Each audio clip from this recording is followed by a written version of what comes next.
Deep dive interviews with music gear inventors, builders, creators, and tone chasers. The Gear Gab Podcast with Eric Dahl uncovers the behind-the-scenes stories of the music gear that inspires us. And now, here's your host, Eric Dahl. I'm so pleased to welcome to the Gear Gab Show. I've got the CEO of Peavey Electronics Corp. That is Courtland Gray. Courtland, thanks for coming on the show. Thank you, Eric. Good to see you. It's good to see you. I wish we were in person like we are at the NAMM show, because I always, getting ready for this interview, you're usually in the booth and talking with a lot of, music store dealers and a lot of people. And before we get into it, what I loved about the booth this year was everybody, including myself, Courtland, we were taking pictures of all of the new Peavey pedals that you guys were coming out with, to where essentially you've taken your classic amplifiers from over the years and downscaled them, including the trans tube, and put them into a pedal configuration, which I thought was brilliant. Yeah, that's really our one of our main engineers came up with the desire to do that. And no, we haven't done pedals in a very long time and didn't have a whole lot of success when we did. And there was some resistance to bringing those out. They're nice little matchbox looking toy type things. I think they're incredible, and I know that these are very popular. And certainly, as you and I were talking before we started the interview, Courtland, I've written articles on a lot of the new Peavey products that have come out, including these pedals. And I don't know, your engineers, they're doing a great job for you at Peavey, because they have nailed by putting the classic amplifier sound into a pedal configuration that you can take anywhere with you. But I want to talk about you a little bit, to where 25 years with Peavey Electronics Corporation, that's a long time. And right now, this year is the 60th anniversary. Yeah, it's been a while. I mean, it's really had Peavey had a long track record before I showed up, but 25 years is pretty long anywhere. So, Well, and I think some people may not realize that also, with your history, and obviously, you've done finances and all this kind of stuff, but you were also a DJ on the radio back in college.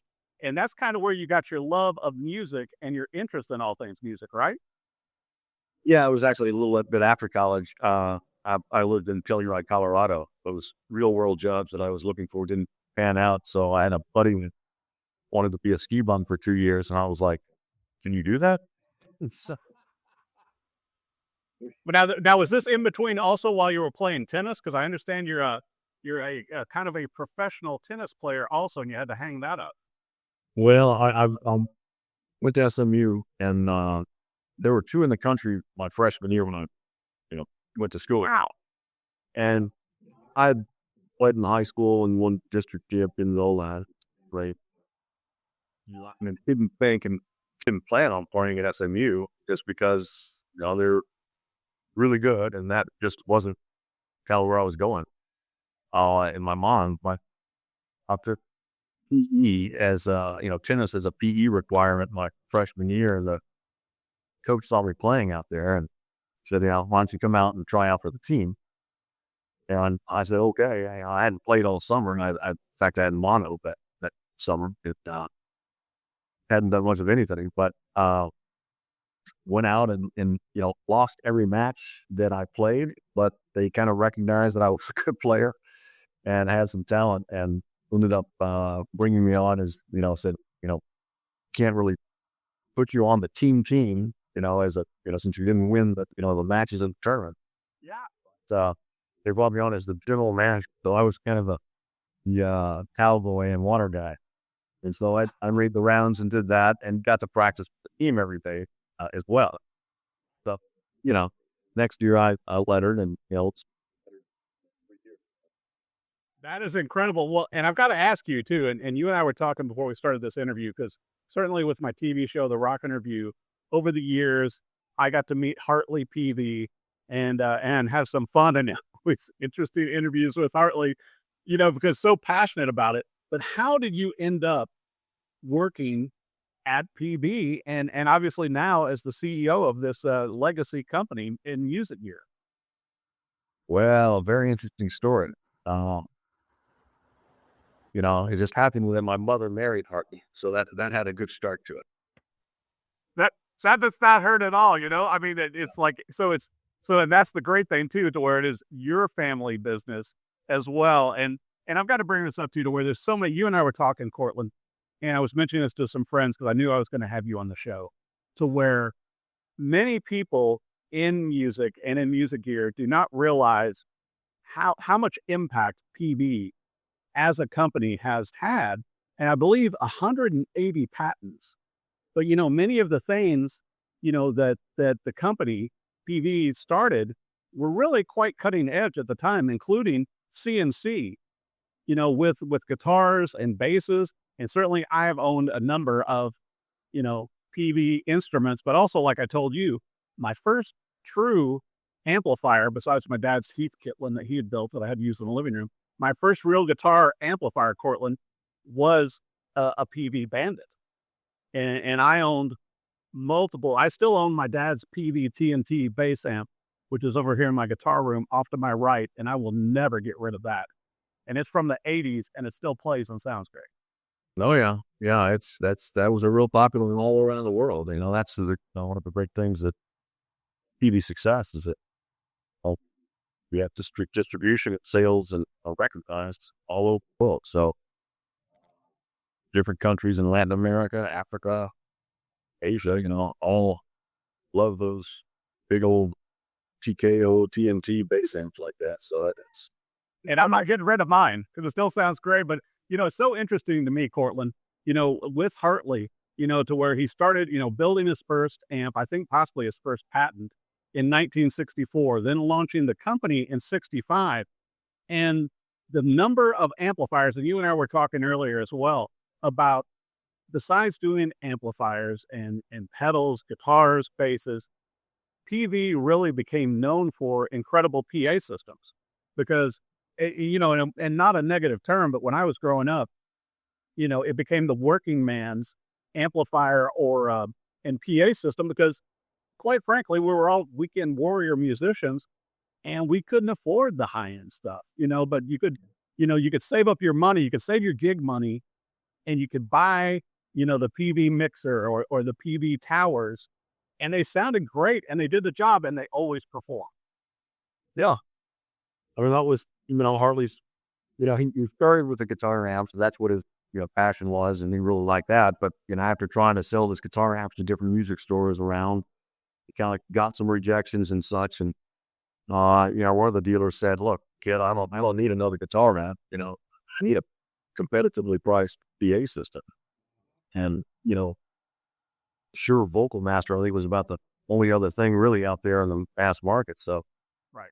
You went back and looked at it, and I figured, looked at the bill of materials and reverse engineered it on what it would cost. And it's like, my gosh, this thing doesn't cost much of anything from the components, and dropped in a fortune.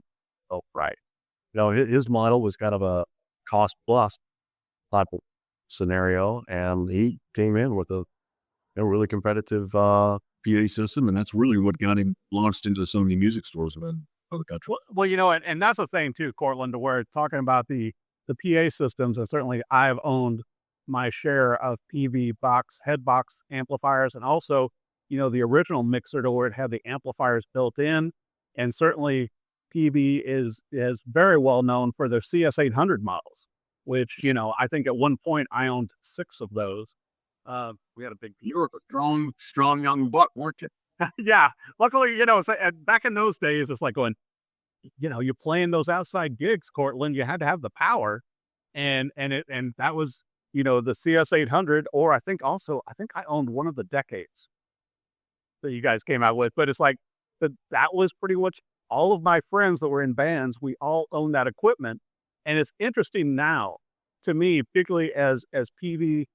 As to the 60th anniversary, Courtland is making more innovations again now with the pedals. And we were talking about even with the reintroduction, thankfully, of the Nashville amplifier. Yeah, I mean, it's changed and evolved, and discussed a little bit earlier with the pedals that some resistance internally about doing something like that. And, granted it's a pedal, but, just the concept of coming out with old models, our products, Hartley's always been against. He's never wanted to do reissues and things like that, and always wants to innovate and come up with new things. So, a VTM pedal or a classic pedal or VTM, the Bandit pedal, Decade pedal, all these older things he was kind of resistant to do. But, there's still strong affection for some of these older legacy models that we have. And, you lighten the load a lot in a preamp pedal format than you do with those old amps. So they built. Oh my gosh, those old VTM heads, Courtland. Because I remember I had one of those too. And it's like, they were so heavy. But they sounded so good. And I mean, there was no way you could max those out. I mean, I remember I think I had a 412 cabinet and I had a 215.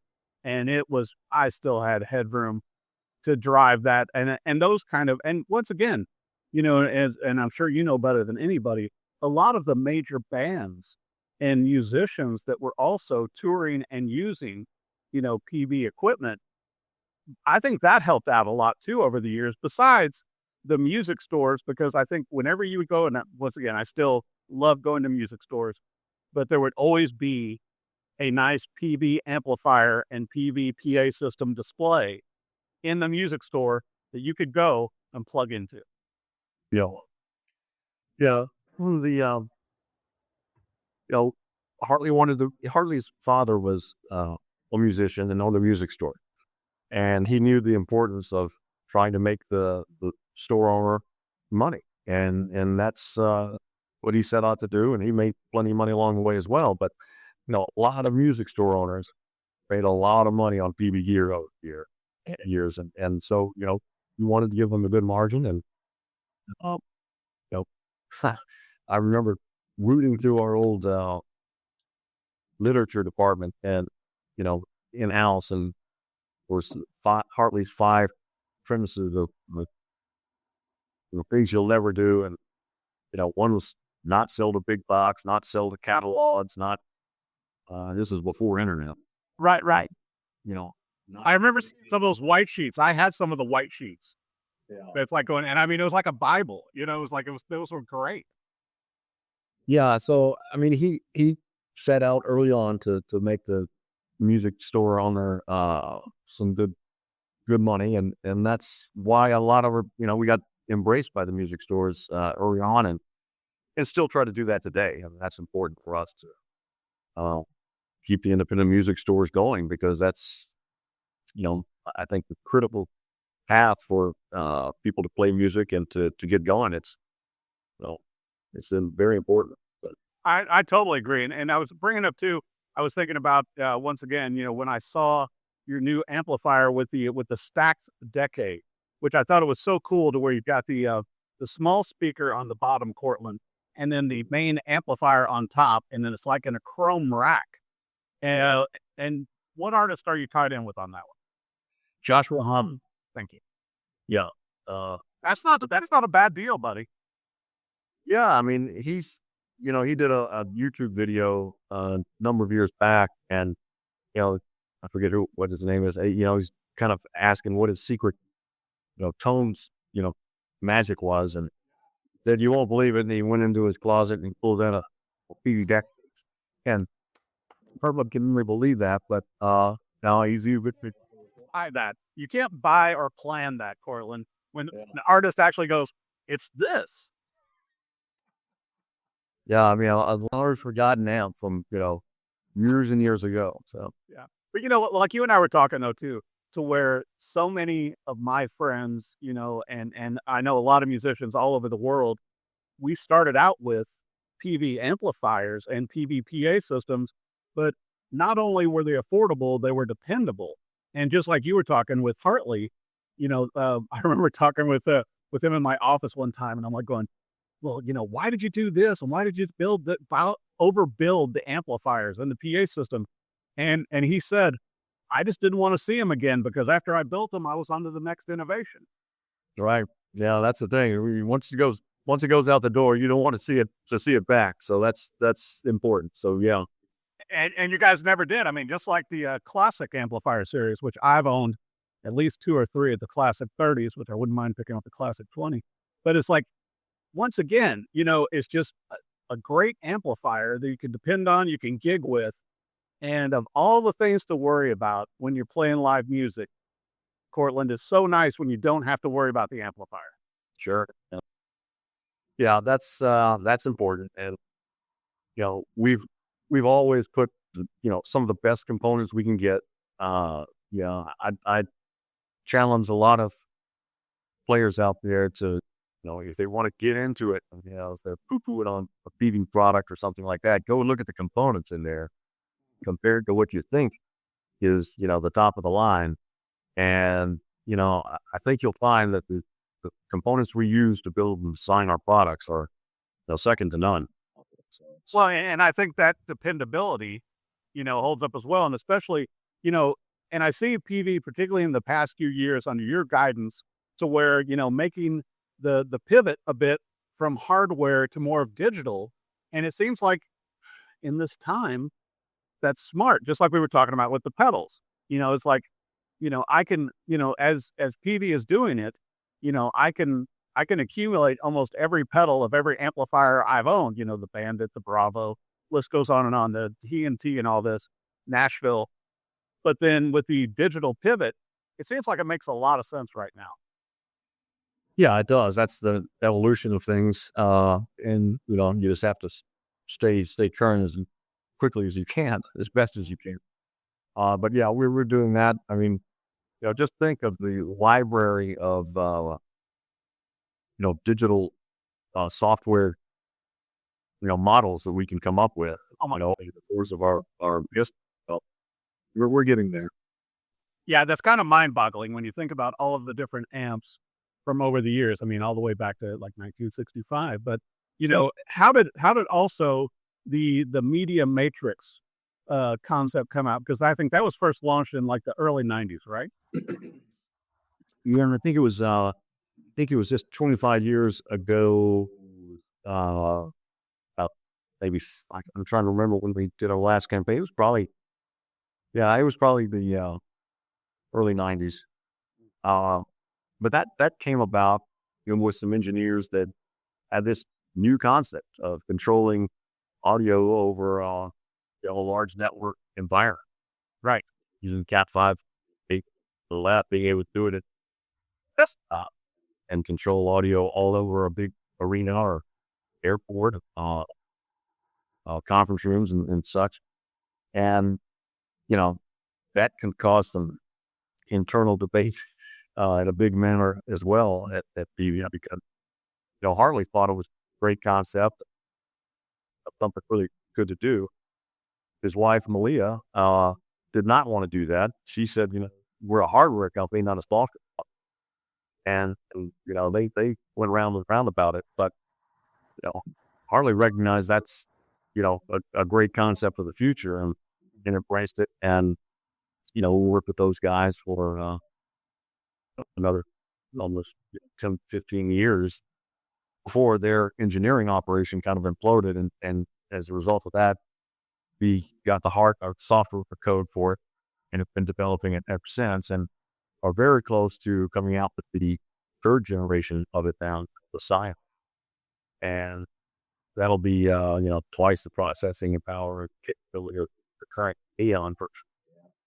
But who would have thought, certainly not me, back in the 90s, that kind of technology would be something everybody uses. Like, it always amazes me, Courtland, with churches and everything now, and at gigs, wherever you're at, to where you've got the mixer maybe up on stage or back off the side, and then you've got the sound person controlling it on an iPad.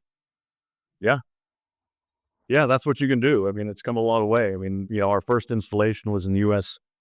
House of Representatives, conference rooms. Major airports around the world, have the systems in place. And, the good thing, major theme parks around the world, the good thing is that, they want to upgrade and go to the next generation. So we have a lot of good opportunity out there right now with, current legacy projects that want the new stuff. So we'll have that out in mass production and available. Mark meeting this morning, it looks like, probably late August, September. How incredible, because and I was going to bring this up too, Courtland, to where people are hearing Peavey sound, at airports, at theme parks, all over in different situations, and they don't even know it, much less a more of a live music person like myself, to where I'm going out and I'm buying it. You know what I mean? I'm physically buying it, but you have these huge institutions that are using your products as well. Yeah, I mean, it's progressed up, far beyond, your basic garage band sound system or car. So we do a lot of things. I mean, there's very few other companies, and maybe Yamaha, that has, the breadth of everything from, the whole audio chain from cables to amplifiers to speakers to mixing consoles, the amps and guitar amps and such. We do it all. So, well, and I don't want to put you on the spot, but if you can tell us anything with the 60th anniversary, seems like a great opportunity, Courtland, to be able to roll out some fun new products for this year and the coming year. And I, like I said, I always every NAMM show that I've gone to, I always make sure that I go and find your booth, and I get to go and check out all of the new innovations and releases that Peavey is doing. But for a 60th anniversary, that's a biggie. I mean, can you share with us some of the things you might be releasing or that are coming out down the road? well, there's always things in the pipeline, and we're doing some different things right now to try to squeeze it through the pipeline a little bit faster. So, there's a lot of different things we're working on, maybe too many.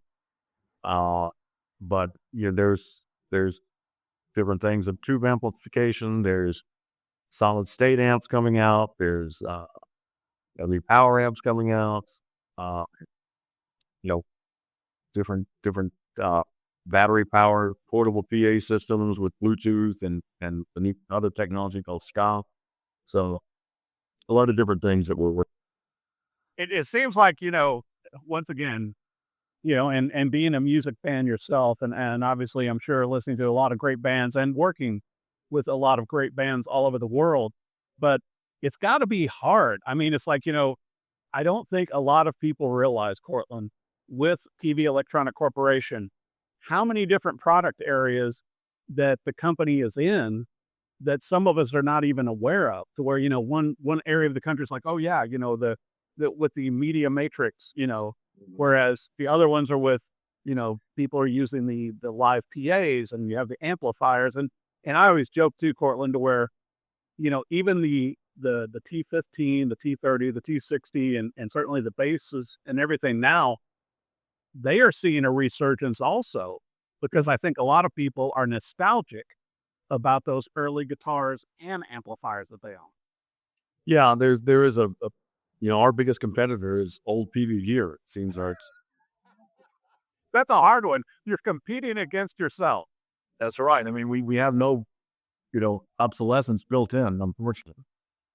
So but also bear in mind, we own Trace Elliott and Crest Audio as well, Buddha. Oh yeah, I mean there's a number of different things and areas that we touch on.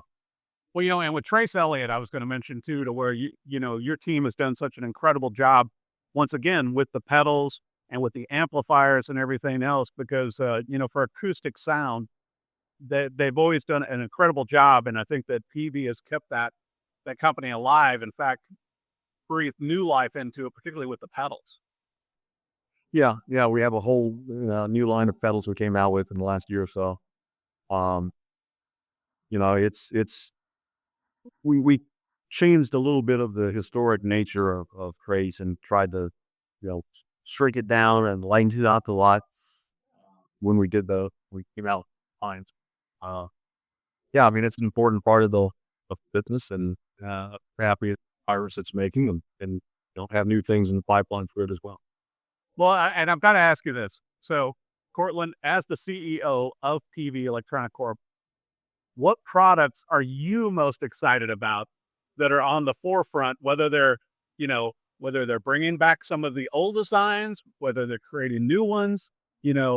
Like I said, I'm fortunate to get my hands on a lot of the new products as Peavey releases them, and I love getting to plug them in, letting other musicians come over and play them, try them, hear them. And I think you guys have done a great job. But what excites you most with the new company, with the rollout of the products, with everything that you're doing right now? You can't really say it's just one single item. I mean, there's so many important things that make Peavey, and and it's all it's a little this, it's a little that, it's a little of another thing that really makes Peavey what it is. So it's revamping some of the legacy lines that we have, like the Trans Tube series, the Classic series. We're working on some new designs and upgrades and updates for that. But I'd say the main thing is probably Scion for me, the Media Matrix product. It's been a long time coming, and it's right there, and it'll make a good impact for the business when it gets going with it. Well, and I'm so glad you brought up those other series also, Courtland, because all of those, have impact, are the Classic series, with just like we were talking about the new release of the Nashville, and I know that the Decade amps have just been selling like hotcakes, and it seems like the awareness of the new pedals as well. I think they're doing very well, because it's just like you and I were talking. It's just easier to put a pedal on your board than to buy another amplifier or have a physical. And don't get me wrong, I like my amplifiers, but you can only have so many of them. Whereas you can fit a lot more pedals on a board than you can amplifiers. Yeah, it's a game changer for people, of our age that have a little bit weaker backs than we once did. So, but you still want the sound quality. You still want that same sound that was in your head from when you were a kid and playing, and I think I brought it to you as well. I know like Jerry Reed and his band were a Peavey endorsed artist. I think also, correct me if I'm wrong, Courtland, Leonard Skinner. Oh yeah, Leonard Skinner played Peavey amps, the whole way through. In fact, our last thing with Jerry Rosington was a product called the Pinta. This is that. Yeah, a great tube amp, louder than hell, and we're actually kind of looking at maybe doing something different with it in the future. What does it feel like as the CEO of the company, Courtland, to have these major bands and major artists reaching out to you? Because like I said, usually when I see you at the NAMM show and music shows, like everybody wants to talk with you and they want to pick your brain about the new products and everything else. And people are buying for your time just like they were Hartley's. Yeah. How does it feel now with all those bands coming to you going, yeah, I really want to get that original sound I had from my vintage Peavey amp? Well, come one, come all. We're open for business, and we're happy to help you out and get that tone that you're looking for. Oh, what you feel a lot of young musicians are also gravitating towards the Peavey products again? Yeah, I mean that's important for us to be out in front and with the artists' names involved and associated with the brand. I think it gives the consumer some confidence in the product, and we're there, and we're eager to help as best we can. Artists, as they travel and tour around the world, and we had distribution and products set up on different places all over for artists when they need gear, where they need it. Yeah, and as you and I both know, it's just like with the PA systems and everything, you need to be able to depend on your music gear. With all of the other things that could go wrong on tour, you don't want to have to worry about your PA system, your amplifier, none of that. And yeah, you brought up also, the PV cables too. Yeah, that's right. Limited lifetime guarantee on cables. So yeah, they're not cheap cables. They're good quality copper, and actually do free copper, I think is how we I think I have a few of those here in my guitar room also, Courtland. So I am trying to help support the Peavey company with just my little purchases as well. We appreciate it. We appreciate it. Take all we can get. Well, I want to bring up too a shout out to my partner in this, Acoustic Coffee Company. If you're watching or listening to the show, Gear Gab, if you use the code Gear Gab, you get 20% off of your first order of coffee. And also, I'll be sending Courtland his own bag of coffee. They'll just have to let me know whether he prefers ground or beans. So I'll be doing that. I want to make sure also, Courtland, we were talking about the dealers, the music stores, which, you and I both believe are so important. On the Peavey website, is it possible to go in there and find the closest dealer to you? If you put in a zip code, will it tell you the music store, whatever close to you? Yes, indeed. We do have a dealer locator, so you can just type in where you are, and it'll pull up who's around you. And we also have the ability on the website. If you want to buy, you can buy from us. But if you want to buy locally, you can also put in your information, so it'll pull up the dealers in your area, and you can buy it online and pick it up in the store. So Wow. if you want it that day, it's another option. Did not know. Yeah, so it's a new feature we've added this past year where, working with dealers that sign up for this and who want to participate, they share the inventory that they have, and if it's in stock, on a particular product you're looking for, it'll show you who has it and where you can get it. Okay, I'm going to make this pitch to you, and I know it's off kilter, but if you're going through stuff and you're thinking about bringing something back, I wouldn't mind having like the Peavey double neck guitar again, because I did have that, although the flight case was very heavy, and I don't think I could carry that flight case now. It was kind of like the Jeff Cook model. Yeah. Yep. We have that in we call the fishbowl, a little display case in the headquarters, the old double neck there. But I don't know if that's going to make a comeback anytime soon. So Well, I'll have to come by headquarters and get the tour so I can at least see a pristine example, because I wish I still had mine. But also, I loved some of those other ones that Hartley came up with, like the Razor Shape and the Mystic, and some of those that were just, once again, like some of the amplifiers and things, they were ahead of their time, Courtland. Yes, they were.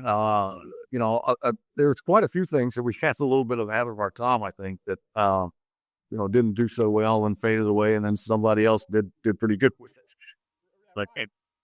But yeah, The T60s, now, Doris, like going, you can't beat the necks on those T60s, and they're still playing. They still play and sound great, Well, that was the thing. Those necks were pretty well identical because they were all done at the CNC, and Harley was the first one to implement that.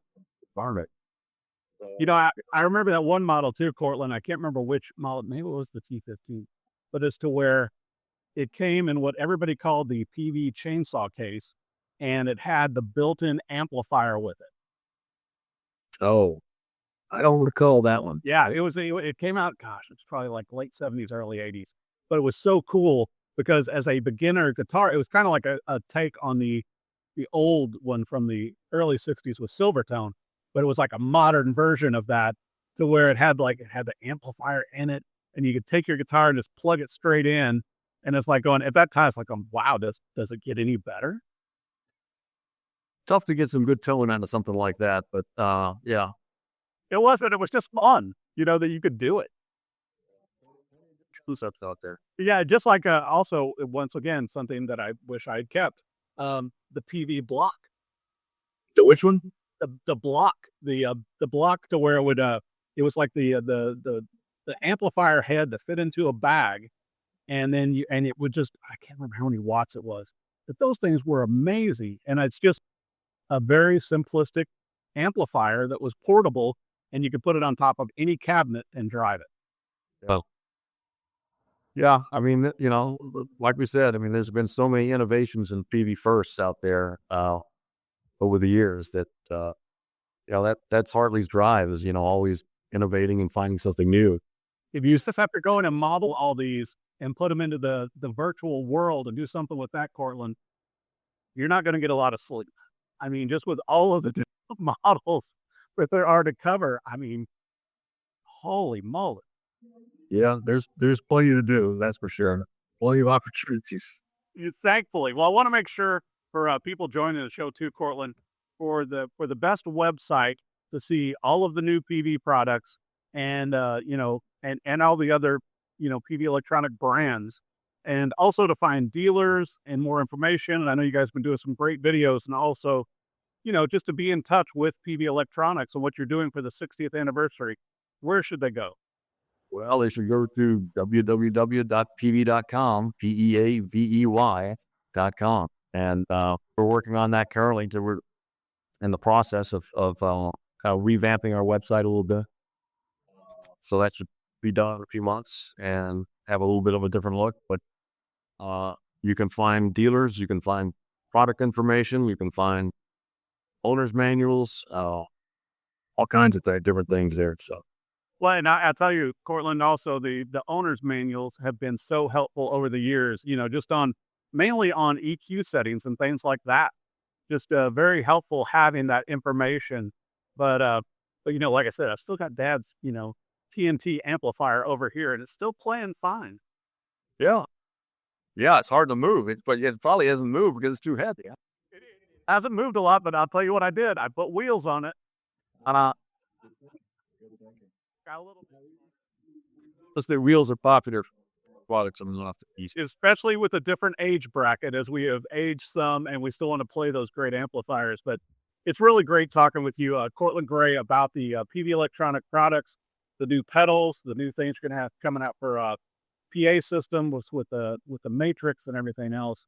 It's an exciting time at Peavey, and congratulations on the 60th anniversary. I can't wait to see the new products you're going to be coming out with that you can't tell us about yet. Not yet. So we got to stay tuned and go to the website, right? Competition moves quickly, so you can't let the cat out of the bag too soon. You got to move quicker. Well, Courtland, thank you so much for joining the show. All right. Appreciate it, Eric. Thanks for joining the Gear Gab Podcast with Eric Dahl. Subscribe to our weekly conversations on your favorite platform. And if you like what you hear, don't forget to leave us a review. Follow us on social media at Gear Gab Podcast. You'll never know who our next guest will be.